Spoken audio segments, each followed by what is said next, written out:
Hello. हाँ दीदी प्रणाम, कैसन बारू? बाबू हम ठीक बनी, तू कब आव तारा? हाँ दीदी देखा ना आवे वाला तरह नहीं है, लेकिन अचानक सीमा पर लड़ाई लाग चुकल बा। घुसपैठी देश में प्रवेश कर रहा बा सन।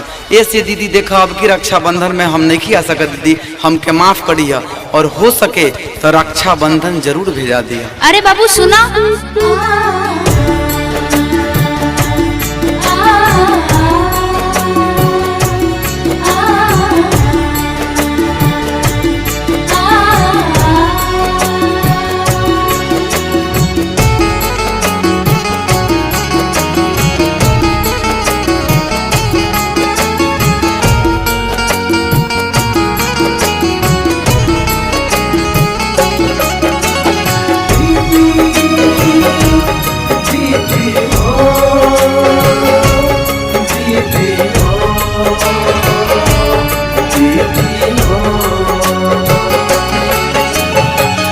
छिर गइल बाटे दीदी बॉर्डर पर लड़ाई, राखी बांधवावे कैसे तोहरा लगे आई।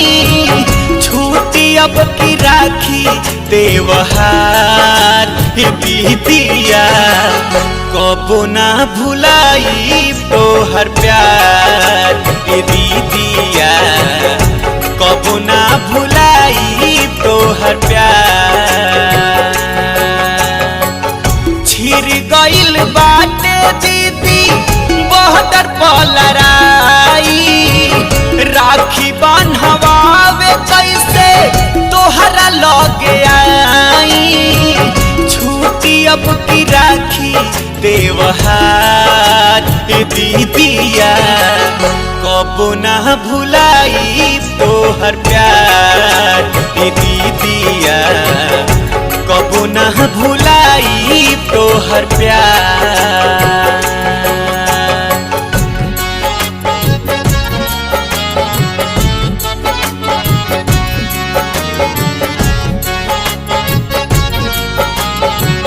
Mahadev recording studio Siwan.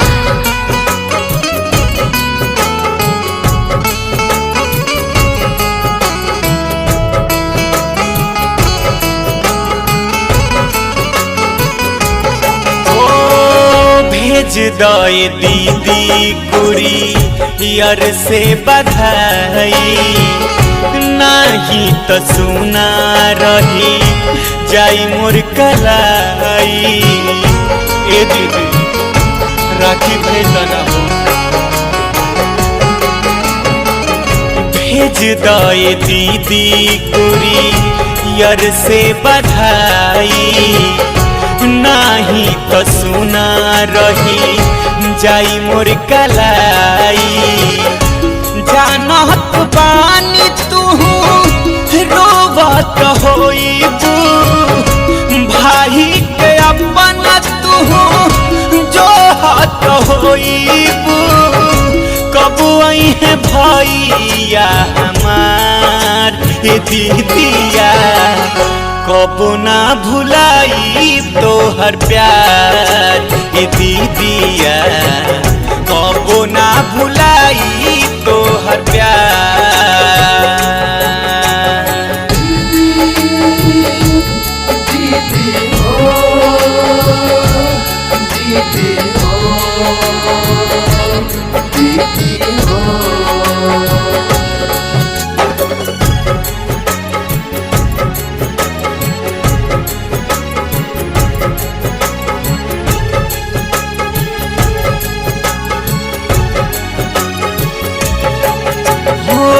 कैले बा दुश्मन दीदी देश पर चढ़ाई, बेटा के फर्ज बोला कैसे ना निभाई। ए दीदी बोला ना, हो कैले बा दुश्मन दीदी देश पर चढ़ाई, बेटा के फर्ज बोला कैसे ना निभाई। माही के इज्जत होला बेटा के हाथ में, एगो माई घरे बारी एगो बारी साथ में ममता के हई भंडार ए दीदिया कबो ना भुलाई तोहर प्यार ए दीदिया कबो ना भुलाई तोहर प्यार।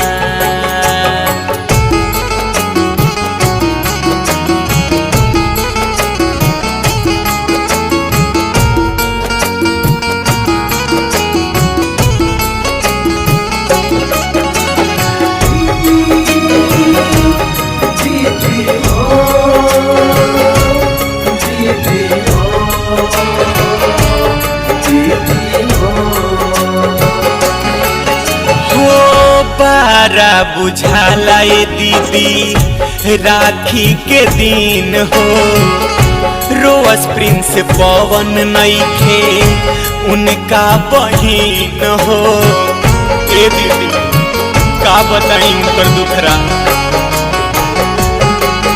हो बारा बुझाला ए दीदी राखी के दिन हो रोज प्रिंस पवन नइखे उनका बहिन हो। देखिए के आंसू उनकर फाटे मोर करे जहो उनको राखी एगो दीहा दीदी भेजहो मीठू के बतोह से गुहार ए दीदिया कबो ना भुलाई तोहर प्यार ए दीदिया कबो ना भुलाई तोहर प्यार। छिर गइल बाटे दीदी बॉर्डर पर लड़ाई राखी बान्हवावे कैसे तोहरा लगे आई छूटी अब की राखी त्योहार ए दीदिया कबो ना भुलाई तोहर प्यार ए दीदिया कबो ना भुलाई तोहर प्यार ए दीदिया कबो ना भुलाई तोहर प्यार ए दीदिया।